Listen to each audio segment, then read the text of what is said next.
mais lii ñuy werante ni bu ko président bañee promulguer mën na egg ci crise institutionnelle. xam nga loolu moom c'est pas souhaitable. yow mi souhaité woo ko. même ku àndut ak ñoom souhaité woo ko parce que loolu dafa grave ci réew crise institutionnelle baat bi dafa grave. donc ay nit bu ñu nekkee ci ay crise c'est normal que ñu xool des voies et moyens de sortie de crise léegi nag moo tax ma ne comme ay codes la yoo xam ne parfois ce sont des codes qui ne sont secrets cela doit nous prédisposer ci benn expectative bu gën a plus prudente mais li xel mën a jàpp daal mooy c'est pas normal jox nañu rendez-vous nit ñi war nañ ko dem teewal ko et lu tax ma ne la ñoom tey il faut ñu def tout pour moytu crise institutionnelle boobu noonu xam nga tey au plan économique c'est pas reluisant est-ce que ndaw yi leen faloon ñu bëri du mooy wul leen à la lumière de li ñu gisee résultat wi liy xewoon ci conseil de la jeunesse donc du politique mais ñu gis ne bayra bi Pastef amoon tey fa bëri ci gox yeeg gox goxaan yi ñi ñu jàppee wala ñu ñuy yaakaar wala ne seen candidat lañ dañ leen duma bu baax a baax ci gox yi ak gox goxaan yi. qu'est-ce qui s'est passé. waaw non est-ce que loolu mënoo ko analyser kon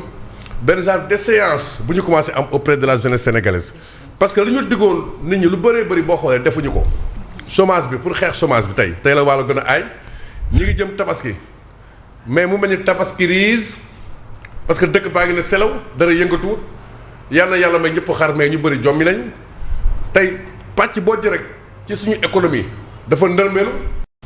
te démb dama doon xool benn simulation bu professeur Ahmed Ndiaye di économiste bu mag doon def par rapport ak li xew Iran xam nga Elimane Dione Ousmane Sonko artu woon nañu ne bu ñu matul wàllu ay léegi ñun base de calcul mooy $64 bu dee baril bi loolu ni mu ko calculer professeur université boobu 250 milliards la Yacine subvention bu dee $67 baril bi muy 408 milliards subvention tey mi ngi $100 te autour de $100 nag subvention yi Yacine mën a jege 700 milliards. donc xam nga lu muy nuru ñoom par rapport seen calcul départ yi prémices yi tey am na 500 milliards boo xam ne état bi boo motul mën na ko yokk ci gaf bi pour mën a maîtriser prix wu énergie bi Yacine. fekk projection bi ñu amoon ci croissance bi xam nga dañ ko réorienter à la baisse mooy mu gën a wàññeeku foofu ñu xool ne recettes yi ñoo manqué te li manqué autour de 500 milliards la 500 plus 500 milliards. ça fait 1000 milliards oui. yoo xam ne war nañ ko wuti ñan ñoo ko war a wuti ñi nga xam ne nii dañoo dugal réew mi ci guuta ba tey fu nekk ñi ngi fay toltolaan pour leb investisseurs yu bëri du muy ñu Yacine xam nga loolu lépp ay facteurs de crise la yoo xam ne nii tey maanaam li ma bëgg a wax mooy à cette crise économique il faut tout faire pour ne pas ajouter le poids d'une crise politique ou une crise institutionnelle parce que ça peut être constitutif d'un cocktail molotov explosif te loolu baaxul ci réew mi moo tax nag pour être plus responsable man je crois que parfois c'est normal que jeu de la barbichette bii nga gis ni ci diggante Ousmane Sonko ak Bassirou Diomaye Faye dina bëri rebondissement balaa ñuy acter la séparation. alors Pierre Simon intervention wu président de la République par visioconférence est-ce que ça peut être perçu comme peut-être un manque de considération si je peux le dire comme ça envers ses militants wala. Oui, pour moi c'est encore dommage parce que c'était un rendez-vous qu'il aurait pu exploiter autrement. C'est vrai qu'il a été présent mais de manière digitalisée xaw ma nan laa ko mën a tuddee. IA. waaw y a aujourd'hui ñu parle d'intelligence artificielle. Mais bon pour man ça aurait pu être un rendez-vous même si man d'accorduma ci meeting bi mais bon ñoom ñoo xam ne ñuy tojee seen bopp jina parce que c'est une coalition qui considère que le moment était venu pour mettre en scène le président de la République dans un contexte bien précis parce que le contexte ñëpp xam nañ ko il n'y est pas allé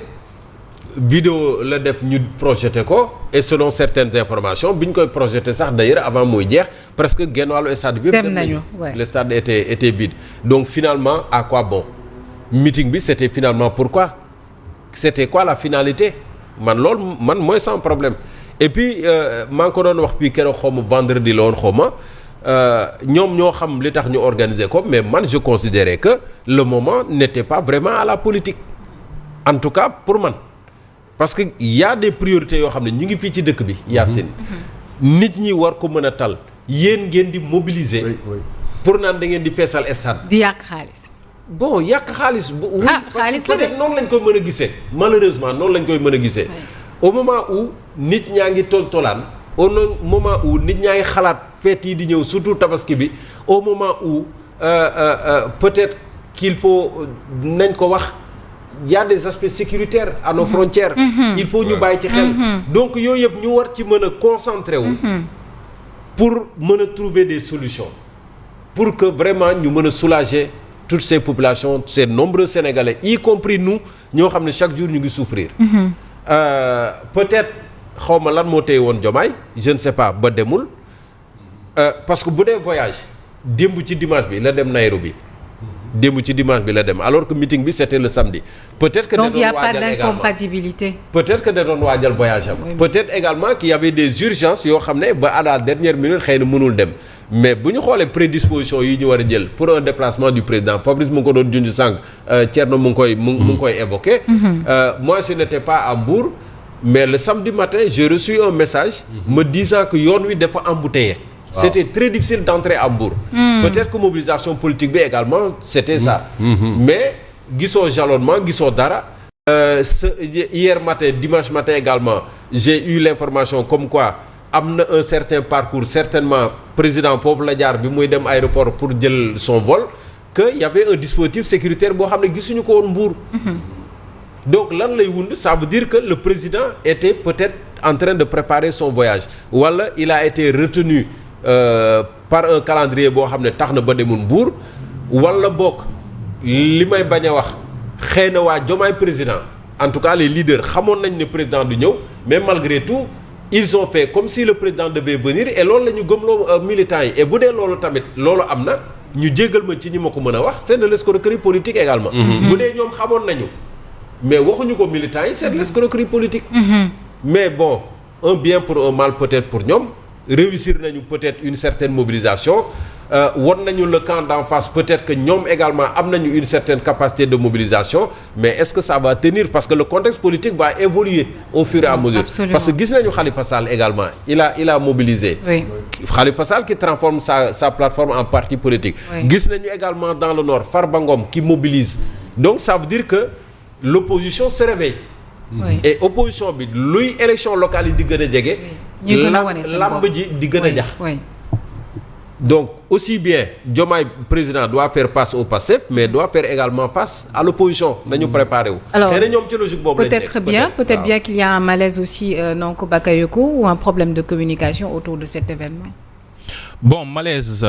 bon xaw ma ndax malaise laa koy wax en tout cas li ma gis moom mooy ne ñu ngi ci phase de recomposition politique moo xam ci biir mouvance présidentielle moo xam de manière générale ci scène politique bi parce que gis nañu en tout cas que coalition Diomaye président jéem na mobiliser li nga xam ne moom mooy seen meeting bi woote nañu ci c'était une première li ma ci xaw a jaaxal rek moom mooy seen daanaka rendez-vous bu njëkk mu mujjee ni mu mujjee président bi mujjul ñëw loolu vraiment gàkkal na en tout cas li nga xamante ne bi def nañu ko ngir wane en tout cas li ñu bëggoon a wane parce que comme ni ko Simon waxee l'heure n'est pas à la politique ñu ngi jàmbat yi feneen la mais puisque ñoom ñoo woote woon également ñun observateur li ñu mën a def moom mooy xool lan fan la mbir yi di mujjee mais li ñu gis ça en tout cas c'est man j'ai envie de dire que la coalition Diomaye a joué a perdu parce que c'était une première ñu ko doon xaar président bi ñëwul donc voilà rendez-vous raté la comme ni ko benn quotidien waxee te loolu également nekkul en tout cas loo xamante ne bi day indi plus-value ci coalition Diomaye président. mën na am na ay conséquences sur des mobilisations futures non? waaw parce que tey jii nii comme ni ko Simon waxee bu fekkee ne ñoom xamoon nañu ne le président du ñëw ñu bañ ko wax parce que bëggoon nañu parce que tamit wax ji moom mooy mobilisation bi ak ñiy jógee dëkk ak dëkk ñëw foofu noonu mais c'est parce que dañoo jàppoon ne le président sera mu dana nekk ci stade bi. moo taxoon ñu ñëw parce que bi demee président bi commencé di wax ci visioconférence. mais gis nga ne ñu bëri dañoo mujj ñibbi donc ça veut dire que ne président bi moo gënoon a tax ñu ñëw parce que man jàpp naa ne bu doon ñeneen ñi rek coalition boobu ay Mimeek Abdourahmane Diouf ak ñooñu kese Diop ak kese ñoo woote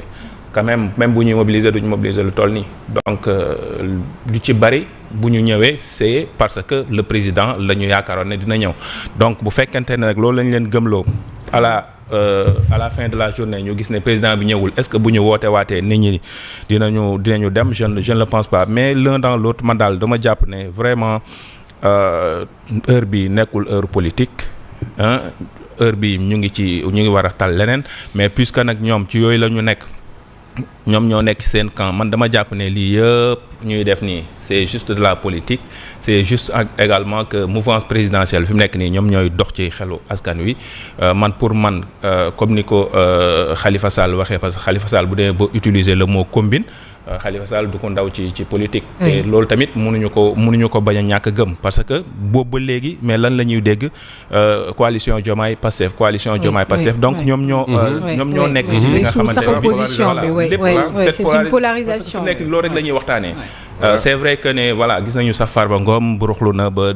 wane vraiment une forte mobilisation Khalifa Sall également démb wane tamit une forte mobilisation mais depuis presque ay semaines ngi nii on ne parle que de la coalition Diomaye Pastef et loolu noonu xam nga en matière de communication moom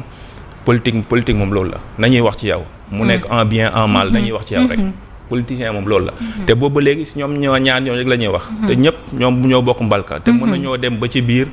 saa waay ñu àndaat loolu buñ yaakaar ne loolu mënul nekk de ñaar ñii nii mën nañoo dem ba ci biir ba ci mbir yi di jegante ñu xoolal gisantewaat régler seeni problème donc man daal dama jàpp ne Sonko Diomaye ils sont en train de leurrer mooy seen slogan boobu te daal les priorités sont ailleurs pour man vraiment yi moom di ko commentaire sax penn saa da ngay so waxoon nga ni dina am ay révélation finalement yan révélation moo fi mujjee am su dee que ni le président n'a pas été présent waxuma la woon dina am ay révélation de dama ne la dinañ song Ousmane Sonko song yoo xamante ni te loolu